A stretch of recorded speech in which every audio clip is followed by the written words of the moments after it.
after 8 minutes. Welcome to the Daily Tokyo Hockey Show on the FIH YouTube channel with me, Sarah Juggins. It's day 6 of the competition at the Tokyo 2020 Olympic Games, and today we saw 8 men's and 8 women's teams in action, and it's becoming clear that we're reaching the business end of the pool stages.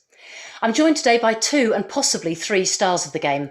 Lauren Moyer is a talented midfielder for Team USA, and she's been a key part of the USA women's senior national team since 2017. Hi Lauren, how are you today? Hi, good. Thanks for having me. Great to see you again.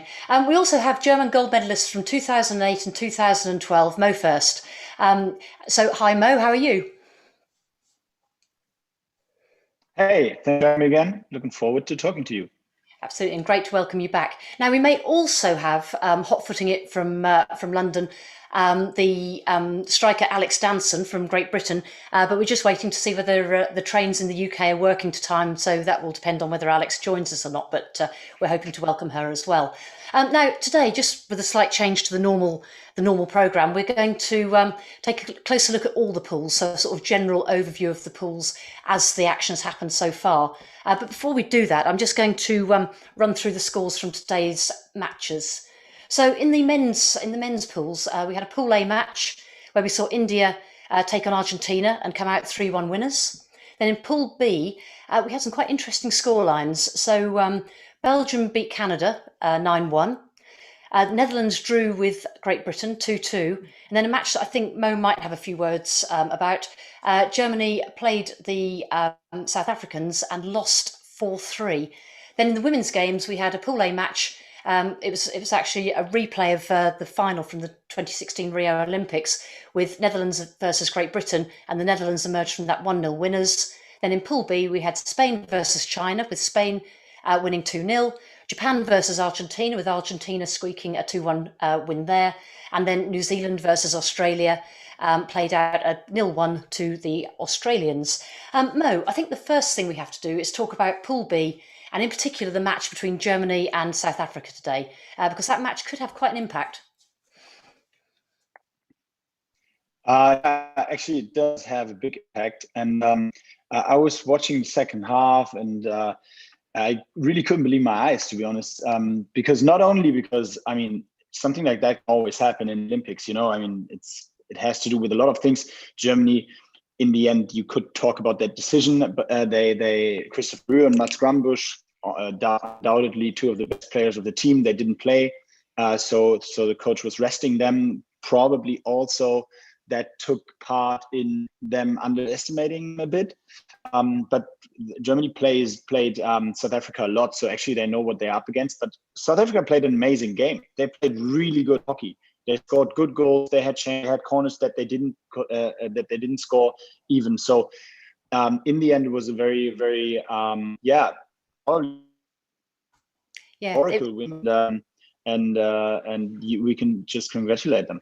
Yeah, I mean it was a great game to watch, and if you were a neutral, and I think possibly even some of the German supporters would have found themselves cheering South Africa on because it was such a spirited performance. And I think you talk about perhaps Germany underestimating. I think Belgium, Netherlands, and Germany are probably a little bit guilty of underestimating South Africa because each team has been shocked, haven't they, through the course of this tournament? Yeah, maybe they're just better than everyone expected. It's probably a little bit of both.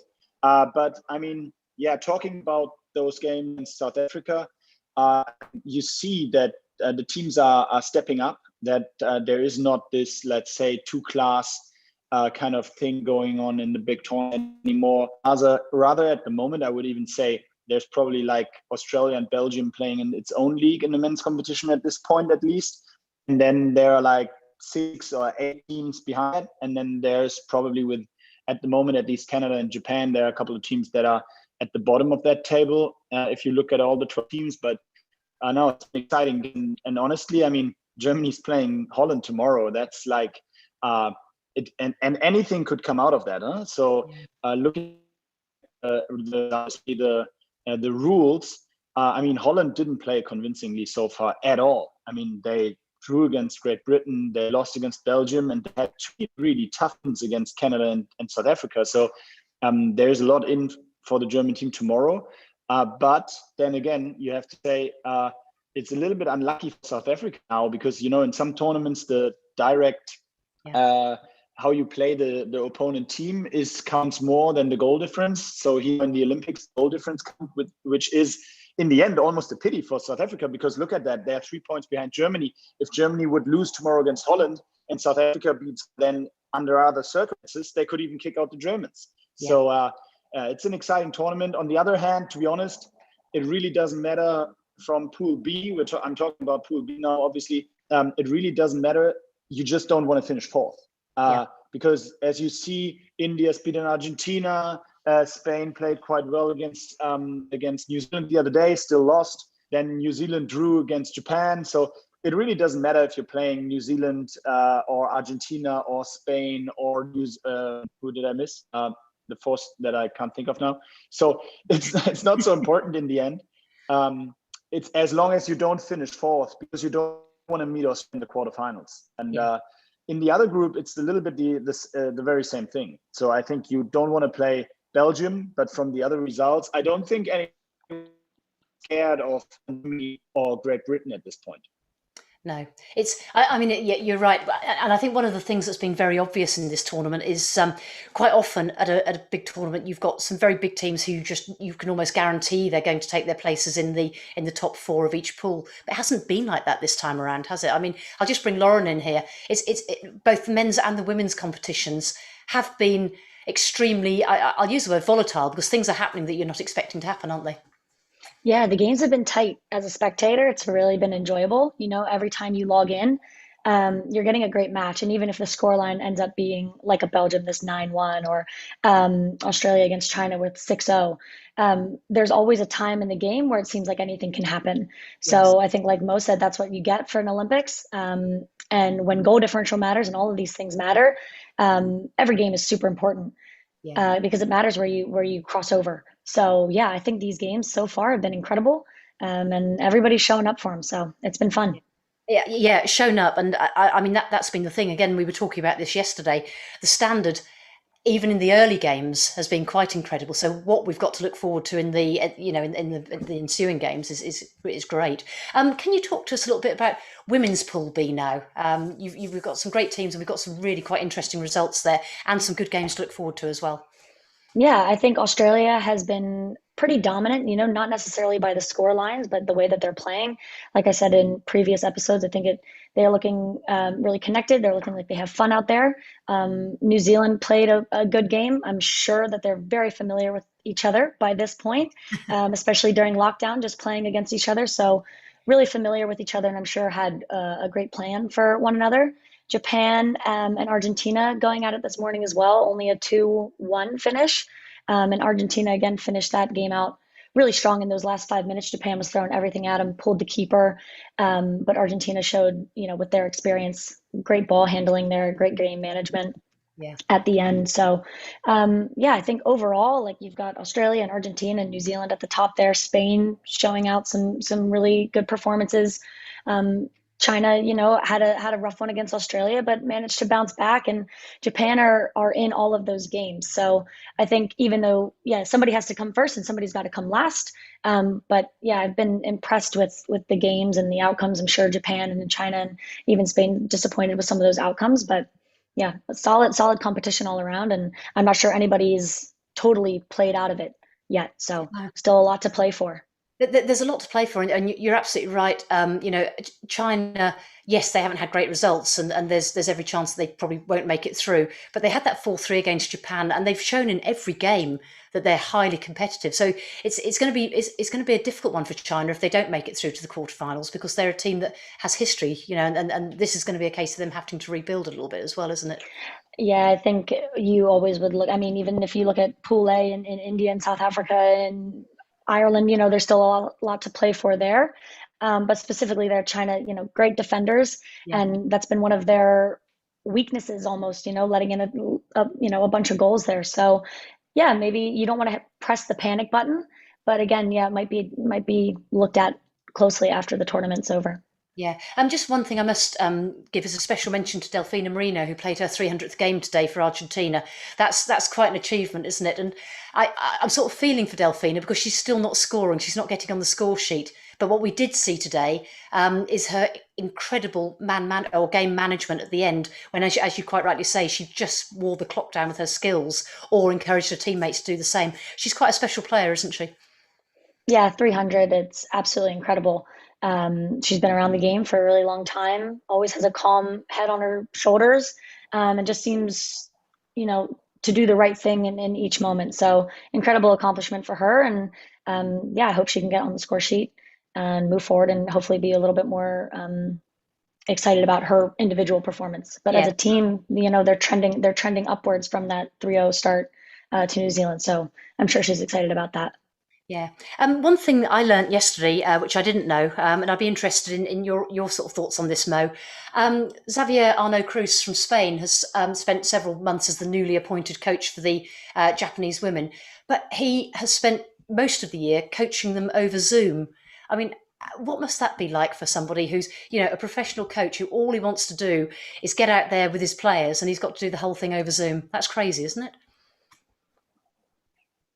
Yeah, I mean, we don't have to talk about that. I mean, first of all, he obviously doesn't speak. His Japanese is not that good, I expect. Yeah. I mean, he's a smart guy. He was my coach for a year when I played in Madrid. So we had really good experiences together. He knows a lot about the game, and I think he had a lot of impact on the Japanese team, obviously. But I mean, in the end, that's not how he would want it, and I don't think that's how he expected the situation to be like when he was appointed being a coach. But I mean, there are always solutions. We learned a lot over the last 18 months, what's possible and what's not possible. So I'm sure he found a way.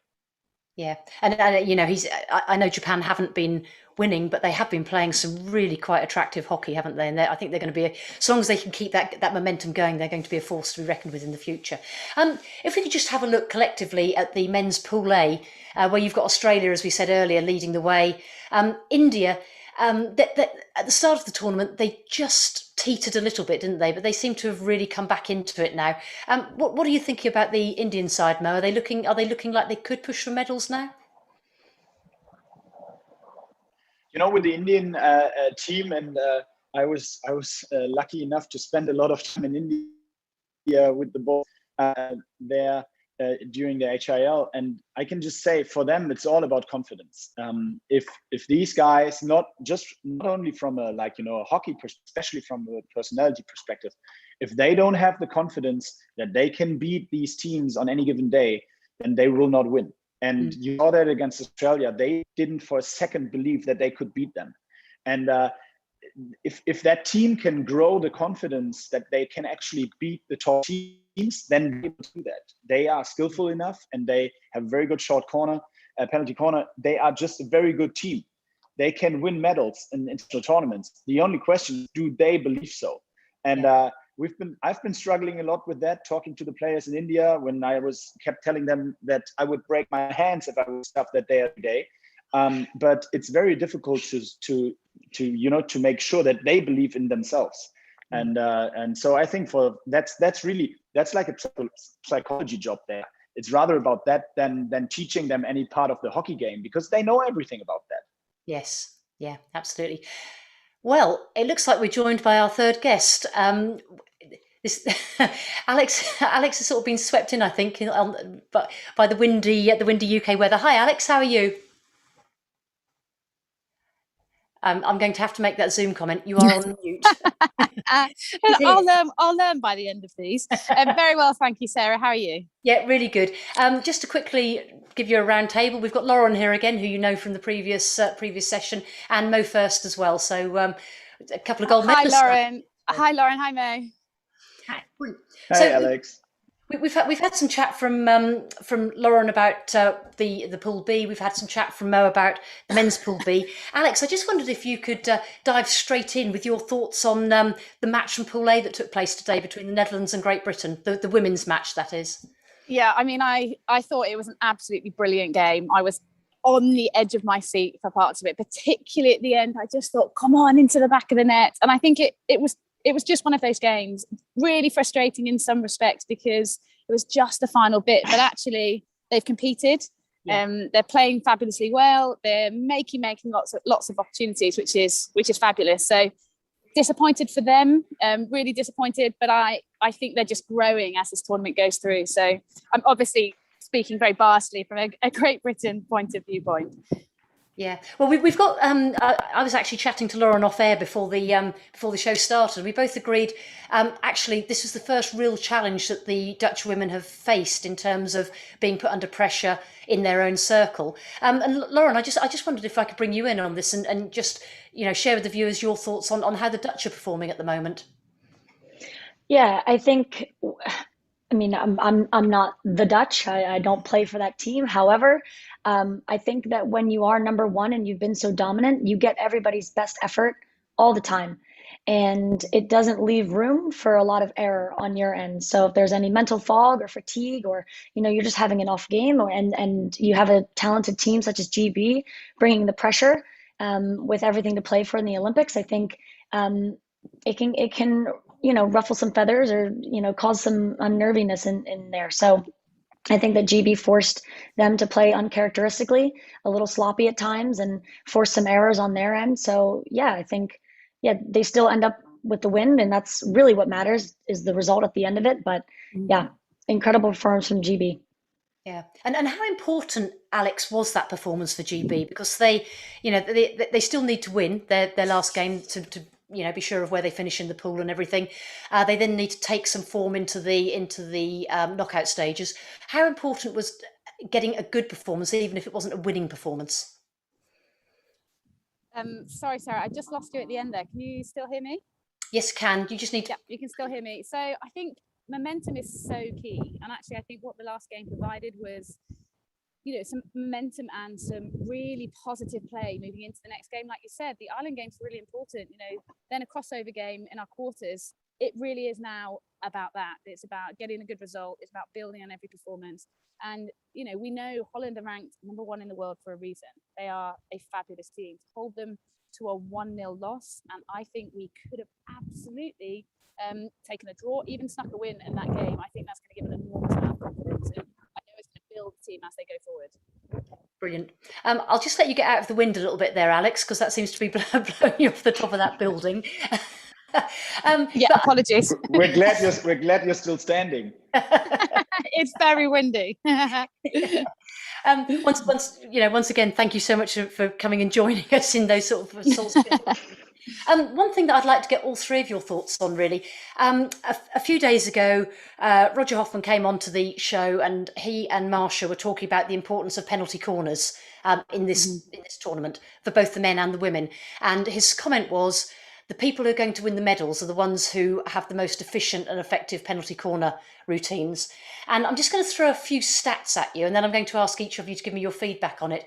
So today, the Dutch won 10 penalty corners, and they scored none from those. GB, they only had 3, and they didn't score from them. Throughout the tournament, Netherlands men have had 22 penalty corners, and they've scored once.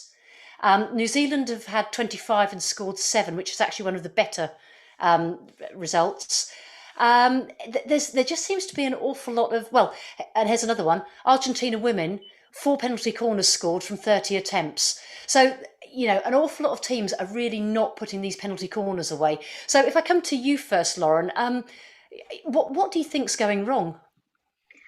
Well, I don't know. It's obviously got to be disappointing from a player's point of view and the staff. You put a lot of time and effort into getting those variations right, or practicing your drag flick or your sweep. So maybe corner defense has really stepped it up. I don't know. But yeah, that's one of those things that, that can make or break a game. You put those drag flicks away, you put those L1 tips in back to inserts, you put those in, you're looking at a much different scoreline. So those are crucial to the game. And if you're not converting on those, then it's going to make for a long day in between the 100-yard lines. So, yeah. Well, what about you, Mo? What are your thoughts? Well, first of all, I'd say that still what Marsha and Roger were saying, what Hofi was saying, is still true. Because in the end, although the percentage is rather low compared to other tournaments, in the end, that will still be exactly the case. So maybe with a lower percentage, but if like in the games today in the women's competition that did with a goal difference, you see that one penalty corner can completely change the result, especially with now the KO games coming up, going into shoots right after the 60 minutes. I think looking into from a technical perspective here, we definitely have to mention the pitch. You see it in slow-mo that there's almost not a single penalty corner that is, from the injection perspective, coming out like smooth and flat. They're always bouncing, so it's a lot of pressure on the trappers. And I got to say, just as having flicked quite a few corners in my life, not only that it's difficult, it's from the entire rhythm. If the ball is bouncing, you see that, you start thinking about it. Don't know, am I in the right movement? Am I a little bit late? Am I too early? Will he trap it properly? So that's all disturbing the process. So I think that's probably a big part of why there are not so many goals. But Lauren said, corner defense compared to 10 years ago, it's another ball game. It's unbelievable how the teams are running out now. I mean, Alex was those crazy people doing that, but I mean, they are just standing in front of the flickers, the drag flickers. They have a very good routine, even in the men's competition with the two runners now. Goalkeepers can almost commit to one side entirely, and they don't have to worry about the other side anymore because there's someone on the line also. So I think my call is we will see in the KO games, we will see some really good and crazy combinations. Teams will have to go away from the 100% flick perspective. So we will see some passes, we will see some slips, and probably even some nice goals there. Also support the drag flick a little bit, because if teams have to focus a little bit more on the variation, that gives the drag flicker a little bit more time as well in the process for the corner after that. So I think it's still true in our game, penalty corners are a very decisive point. There are a few reasons why it's not working so far. And actually for the Dutch, I'm not very disappointed if that stays for another game. No, fair enough. Alex, we saw today a couple of points really from the GB Netherlands game. We saw, I think it was Shona McCallan make a couple of fantastic saves off the line. So that backs up what Mo is saying about getting your other players in position, in exactly the correct position. On that, we also saw Maddie reading her drinks bottle. I mean, just how much information does that girl have on one drinks bottle, and how much time is spent analysing every single variation? Maddie Hinch's water bottle is like Mary Poppins' handbag. It's incredible. Maddie is the consummate professional. She spends hours and hours poring over video material, and for her it's just quick reminders. The work's done, but it's one word is that will just keep her present, keep her in the moment, get her back on track, remind her who's in front of her. And, we saw in Rio how spectacularly that worked in our favour. Yeah. And I think it's a mark of Maddie and how she performs. But I think it's, Mo makes a really interesting point about the penalty corners and how we're running and how we're defending. Maddie now has got such a good defensive setup in front of her, hugely due down to her because of the video she pours over. She can stand on the left-hand side of her goal and completely leave the right-hand side for Shona, who is fabulous on that post. We saw it today. And our runners who are so brave, they're running down the lines, and it makes an enormous difference. So, it's kind of been said, but I agree entirely with what Mo and Lauren have said.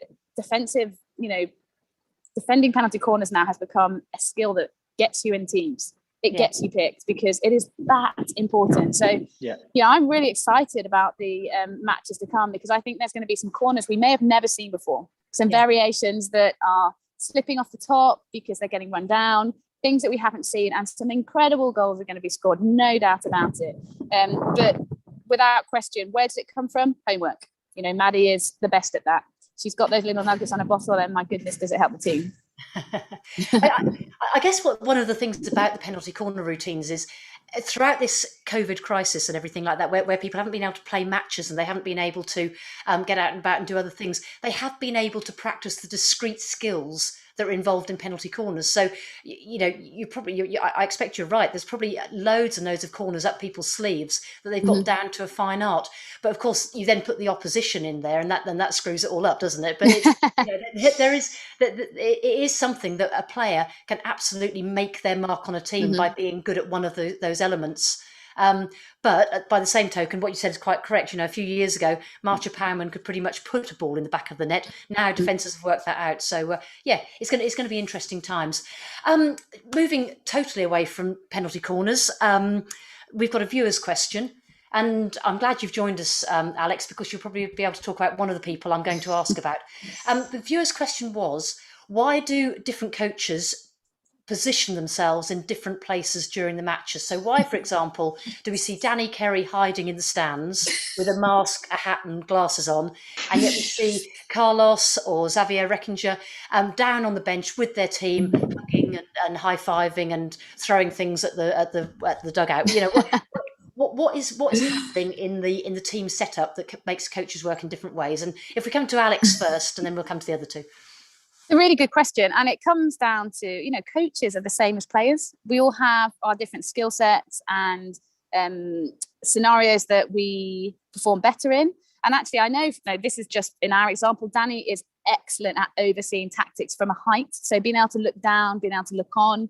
There's a very different perspective from the stands. And so for example, in Rio, Karen and Keegs were excellent on the bench. They were able to take information from Danny, obviously see the information themselves, and really be able to say the right words in the right moment when a player's about to go on.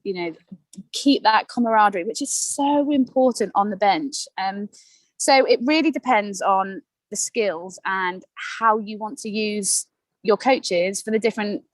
And for us, that's how it works. I think it's just a very different. You can see so much from the side, and I know that's where Danny was most comfortable. Brilliant, Alex. It looks like you've blown off the top of that building. Oh no, no. From your perspective, various coaches you've worked with. What's the motive? What's actually the best position for you as a player for your coach to be in? Look, I think the answer to that question is that there's no difference, because in the end, all teams, the ones that Alex was just referring to, and the other coaches like Carlos Retegi or the ones we're talking about, both have these two jobs. It's just that someone else doing the job. So Carlos Retegi has a guy sitting in the stands overseeing the field and giving him information from the upper perspective. We had the very same. We always had our coach on the bench because that was his skill set, but we had the nerdy tech guy sitting up there, having his iPad in his hand and taking notes and stuff, and then giving the information to Marcus on the sideline. So I think it's just as Alex said, you just put places, and if there's a coach whose skill set is that, then but the jobs are the same. It's a little bit like defense, midfield, and strikers. Mm-hmm. Those jobs, and then you play at the position you're best in. But in the end, it's not like our team didn't have someone sitting up there, or Alex didn't have anyone on the bench, and the players were doing it themselves. So it's for me. It's all the same. It's just different people. Yeah. And Lauren, as someone who does a bit of coaching as well as playing, what's your preferred position, and what would drive you to take a position as a coach? I think I like the idea of just being the overseer. I think you see a lot of the game, and then you can just funnel in the information to your assistant on the side. But a lot of the coaches I've had, they've been super hands-on and on the bench. So again, it's redundant to both Alex and Mo. It boils down to preference. But if I were a coach, I think I would want to oversee all of that and kind of break down the tactics and then funnel that info in. But I'm a player for now, so maybe in the future. I guess as a coach as well, sometimes it's just nice to remove yourself from all the hubble and bubble that's going on the sideline, so you can actually contemplate what But yes, I take your point. Different coaches have different preferences. Okay, we're coming to the end of time. At the end of time, starting to the end. Sure. Sorry, before you're coming to the end of time, I want to say this today. I don't know if you heard this, but Tobias Hokkē, the German captain, made his 365th cap today, and that makes the all-time ever record player for Germany. Wow! So as I played 15 years on his side in midfield for the German team, we fought a lot of battles together. I thought this is a good opportunity to officially say, congrats, Toby. You're an amazing player. It's just 3 more years till Paris, so just keep working hard and you'll still be there. and then you make the 500 or whatever where you want to go to. But I always appreciated playing next to you, and yeah, well done on being Germany's record player. That's fantastic. And I think we all echo that as well. And also, what a nice guy. So yes, very, very, very good. And also, I guess we'd like to see him there for his 369th game in Tokyo, wouldn't we? So going on to the tomorrow's matches, I just wondered if the three of you could just tell me what you think we should be looking forwards to. So in Pool A, we've got South Africa versus Germany. This is the women's Pool A. And Ireland versus India, which is going to be a humdinger, I think. And then in the men's Pool A, we've got Australia versus Spain.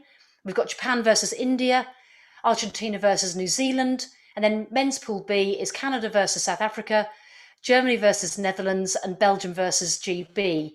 So I'll come to you first, Lauren. Out of those, what would you say to the viewers that's a must go and see match?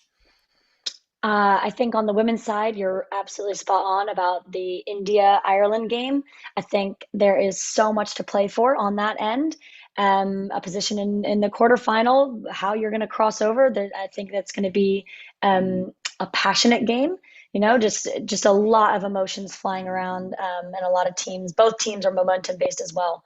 So I think that'll be a fantastic game. And then on the men's side, I think I would look for the Australia-Spain game. Australia has been playing exceptionally well, but you know, Spain, they're fast and physical, and they can score some goals too. So those would be my two. Brilliant. And Spain are actually on an upward trajectory, aren't they? You know, they've been playing some great stuff. Brilliant. Thank you. Mo, what are your thoughts? Well, for me, there's only one game tomorrow. Can't focus on another one. We're actually going with my entire family and friends. We will be public viewing in the Olympic Lounge here in my hometown in Hamburg. There's a public viewing and some barbecue for lunchtime to watch the Holland-Germany match. It's actually, for me, it's still very exciting. I don't know how you guys feel about that, but it's still, it feels a little bit like still being on the pitch with them when I watch them. I sometimes even scream stuff like pass it to the left or whatever, although no one cares around me. No, but I'm really looking forward to that, because in the end, honestly, the loser will probably finish fourth in the pool. And as far as the competition is like so far, that's probably like the flight ticket back to Europe, because they're playing Australia. And I think that's going to be very important. So we'll give it their all. It will be a cracker. I'm 100% sure it will be a cracker. So you'll have your German flag to wave. Yeah, I will be best and ready, and yeah. Brilliant. And Alex, I'm guessing I can guess where you're going tomorrow or what you're going to be watching, but you might surprise me. Alex, you're on mute. Sorry, I've got a train in the background. I think the Ireland-India game is going to be an incredible one to have for watch. I think there's, as Lauren said, there's so much to play for. And then I cannot wait to watch the GB men play Belgium. You know, they're both having great tournaments. They've both built as the tournament's gone on. I mean, what a comeback from the men this morning. So, yep, that's definitely going to be one I'll tune into.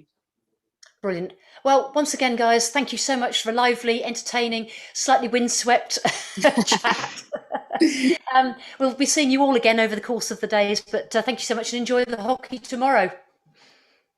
Thanks, Sarah. Bye-bye. Thank you. Bye-bye. Thank you.